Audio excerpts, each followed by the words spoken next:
Hello everybody. Today we are going to study Standard 11th, chapter number 5, Laws of Motion. In the laws of motion, first we will see what is introduction here.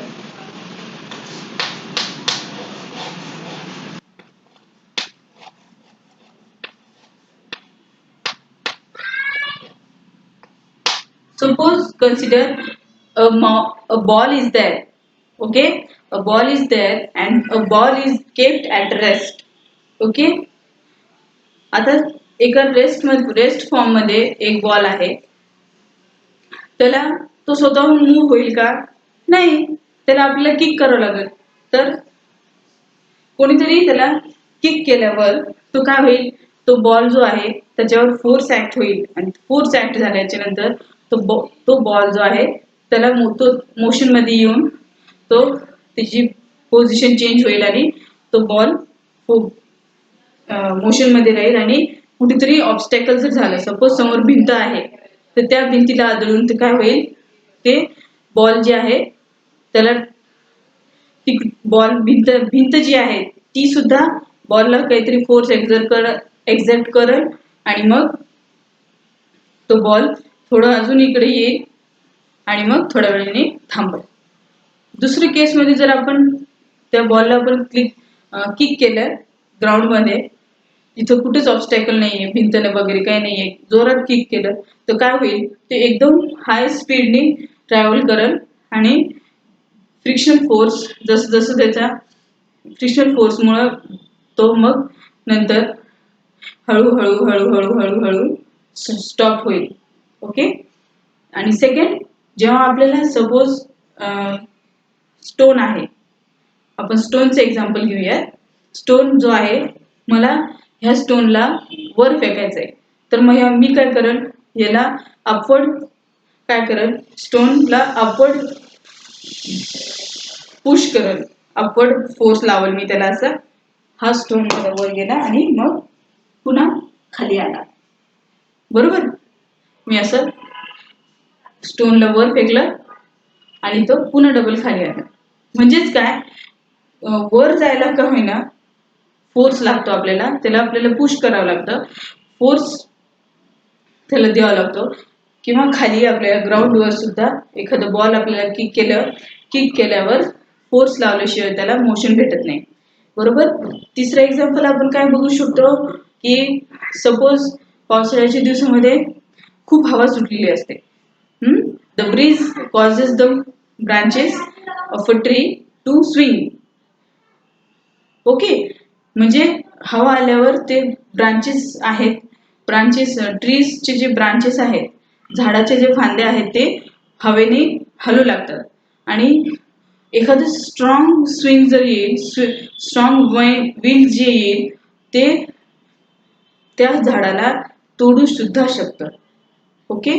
आणि हे अजून एक example आपण घेऊ शकतो पाण्याचं. पाण्यावर suppose बोट आहे आणि जर जोरात हवा सुटली तर ती पाणी जे आहे त्या फोर्स सोबत ती बोट सुद्धा तो वाहून नेऊ शकतो. बरोबर? आणि म्हणून असं बऱ्याच ठिकाणी आपण बघतो की त्या फोर्सने बऱ्याचशा गोष्टी वाहून गेलेल्या असतात. ओके. आणि some external force agency is needed to provide force to move a body from rest. म्हणजे एका रेस्ट पोझिशनला आपल्याला फोर्स मध्ये कन्वर्ट करण्यासाठी फोर्स अप्लाय करावा लागतो, किंवा एका मुव्हिंग ह्याला ऑलरेडी मूव्ह होणाऱ्या ऑब्जेक्टला आपल्याला सुद्धा फोर्स लावावा लागतो स्टॉप करायला. बरोबर? आता आपल्याला प्रश्न पडू शकतो, आताशी ह्या केसमध्ये आपण काय काय बघितलं की काय एक्सटर्नल एजन्सी होते. हातात आपण स्टोन घेतला होता, हँड स्विंग होतो, मग ते हे स्विंगिंग होतं ते, मग हँडने आपण स्टोन फेकला आणि ते the branches of the tree are swinging. बरोबर? आणि दुसरी गोष्ट, आता आपण एक्झाम्पल जे बघितलेत की आता आपण जे एक्झाम्पल बघितलेत आता स्टोनचे, फुटबॉल आणि ब्रीज, हवा, स्विंगिंग, वाईनचे, स्ट्रॉंग विंडचे जे आपण जे एक्झाम्पल बघितले त्या एक्झाम्पलमध्ये आपल्याला काय लक्षात आलं की आपल्याला एक्सटर्नल एजन्सी आहे ऑफ फोर्सेस, त्याला आपल्याला हाताची गरज पडते. कॉन्टॅक्टमध्ये काय काय आले, hands, wind, stream etcetera is in contact with the ऑब्जेक्टला हे कॉन्टॅक्टमध्ये आले. And this is always not necessary, हे प्रत्येक वेळा नेसेसरी असेलच असं नाही. आता एक दगड जो आहे तो आपण वरून खाली टाकला, from the top of a building. आता एक बिल्डिंग वरून आपण जर स्टोन टाकला खाली तर तो डाऊनवर्ड डायरेक्शनला जाईल due to gravitational pull of the earth, बरोबर.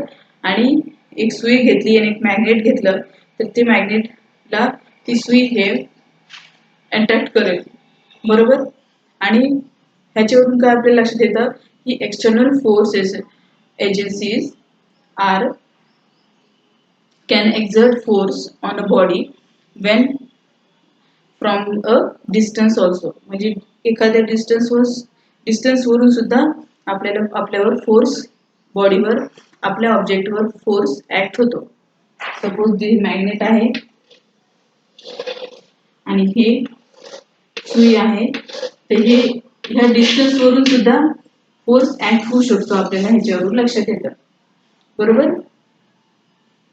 बट आपल्याला body is moving in uniformly, a skater moving in a straight with constant speed on a horizontal flat. मग अशा वेळेस काय, आता तो जो स्केटर आहे तो कॉन्स्टंट स्पीडने त्या स्केटरवर उभं राहून स्केटिंग करतोय, बरोबर. आणि ह्याचा अर्थ असं झाला का की त्याला एक्सटर्नल फोर्स असल्याशिवाय तो स्केट करू शकतो, हे आपल्याला स्टडी करायचं आहे. So is an external force is required to keep a body in motion in a uniform motion, बरोबर. तर आता ह्याला एरिस्टॉटल जो आहे तो ग्रीक थिंकर आहे. 384 BC टू 322 BC ला त्यांनी एक संशोधन केलं की if a body is moving something external is required to keep it moving. त्याला असं लक्षात आलं की त्या बॉडीला एक्सटर्नल फोर्स असल्याशिवाय ती बॉडी मूव्ह होत नाही असं त्यांनी लक्षात केलं. त्याच्या लक्षात आलं की एक्सटर्नल फोर्स असल्याशिवाय बॉडी मूव्ह होत नाही असं एरिस्टॉटलला लक्षात आलं. पण आपण जर शूटिंग बाय एन ॲरो जर घेतलं, सपोज ॲरो घेतला आपण एक बाण आणि त्याला आपण असं शूट केलं तर काय होईल, अशा केसमध्ये काय होईल, तो जो बो आहे keeps on flying it since air behind the arrow keep passing it, बरोबर. काय होईल, ते बो जो आहे तो उडत राहील समोर आणि तो जो हवा आहे हवा त्याच्या मागे जी आहे त्या ॲरोनी त्याला पुढे जाण्यासाठी त्याला भाग पाडतं. म्हणून ते अशा वेळेस मग आपण म्हणू शकतो का की एक्सटर्नल फोर्स नसल्यावर एखादी बॉडी मूव्ह होऊ शकत नाही, आपण असे म्हणू शकतो का, नाही. सो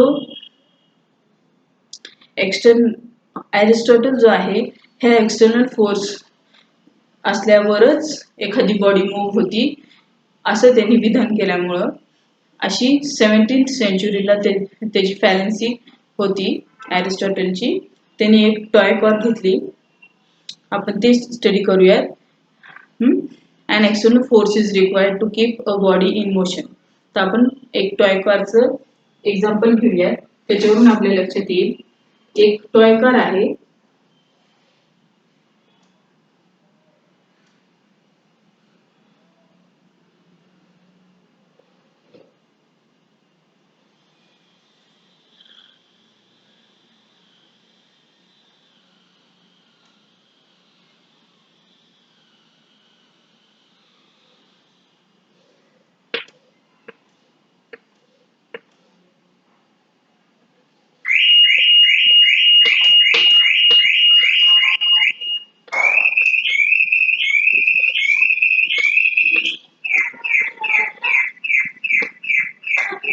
बरोबर. आपण आता एक कार स्टडी घेतली आहे, तुम्ही बघू शकता इथे. आता अरिस्टॉटलचं म्हणणं असं आहे की हा चाइल्ड जो आहे, हा चाइल्ड काय करतोय, थ्रेड घेतोय आणि तो खेळत राहतोय. त्याने जसं थ्रेड घेतलंय असं आणि असं करत करत करत करत लांबपर्यंत तो थ्रेड घेतोय आणि मूव्ह होत जाते. त्या ही थ्रेड जी अटॅच आहे इथे आणि ती त्याच्या हातात आहे. सॉरी, इथे ही थ्रेड त्याच्या हातात आहे.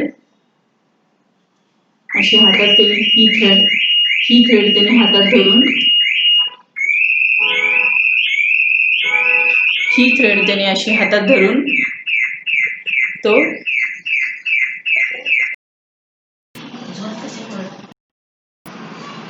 आता आपण स्मॉल टॉय कार कन्सिडर करूयात. बरोबर. एक टॉय कार आहे आणि एक लहान लेकरू ते खेळणे. बरोबर. A small child playing with a simple toy car on a floor that it needs constantly drag the string. म्हणजे कॉन्स्टंटली तो काय करतोय, ती स्ट्रिंग जी आहे तो ड्रॅग करतोय आणि खेळतोय. And the string is attach to the toy car. इथे ती स्ट्रिंग जी आहे ती इथे अटॅच केलेली आहे. आणि तो जसं जसं पुढे जातो आणि थोड्या वेळाने तो काय करतो, ती स्ट्रिंग सोडून देतो. आणि मग स्ट्रिंग सोडून दिल्यावर काय होईल, ती गाडी काय थांबून जाईल. म्हणजेच काय, हा जो एक्सपिरियन्स आहे हा कॉमन आहे experience to most the terrestrial motion. बरोबर. म्हणजेच काय, external force seems to be needed to keep the body in motion. असं अरिस्टॉटलचं विधान होतं. बरोबर. अरिस्टॉटलचं विधान काय होतं की external forces seems to be needed to keep in body in motion. If the if the external force is not there, then it will be getting stopped. Okay. Further we will see a moving car. This moving toy car comes to rest because the external force of friction on the car by the floor opposes its motion. म्हणजेच कारचं tyre हे जे आहे आणि floor जो आहे त्या दोन्हीच्या मध्ये जो फ्रिक्शनल अपोजिंग फोर्सेस आहे त्यामुळे सुद्धा ते कार थांबू शकते. आणि थ्रेड आपण हातातून सोडला त्यामुळे सुद्धा ती थांबते. पण फ्रिक्शनल फोर्स सुद्धा, अपोजिंग फोर्स सुद्धा इथे लागतो. To counter this force the child has to apply an external force on the car in the direction of the motion. इकडे जिथे तो जात होता आधी. बरोबर. When the car is in uniform motion there is no net external force acting on it.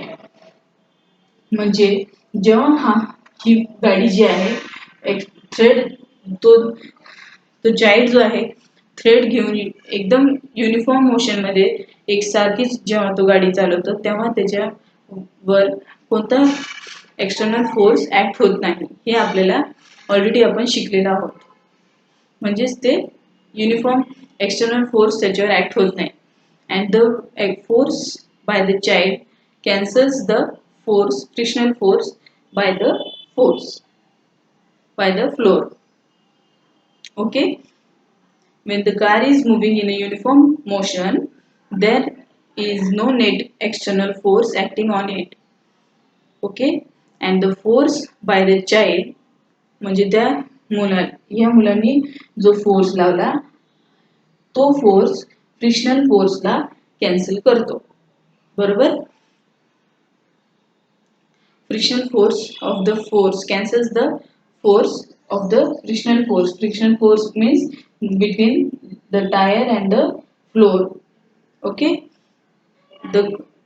From here we can study that we can say that if there were no friction, the child would not be required to apply any force to keep the toy car in uniform motion. This explains why the forces by external agencies are necessary to overcome the frictional force. So we understand where the Aristotle went wrong. He coded wrong. Aristotle कुठे चुकला हे आपल्याला आता कळलेलं आहे. त्यांनी काय केलं, practical एक्सपिरियन्सनी he coded this practical experience in the form of a basic argument. काय केलं त्यांनी, he coded his practical experience in the form of basic argument. त्यामुळे तो wrong झाला. To get at the true law of nature for forces and motion, one has to imagine a world in which the uniform motion is possible with no frictional force. That is explained by the Galileo. Means for whatever Aristotle was said and whatever where did he falsified by the Galileo. Means wherever the Aristotle went wrong, that was corrected by the Galileo. म्हणजे जिथे Aristotle चुकला होता ते त्यांनी दुरुस्त करून गॅलिलिओने सांगितलं. आता आपण what is law of inertia बघूया.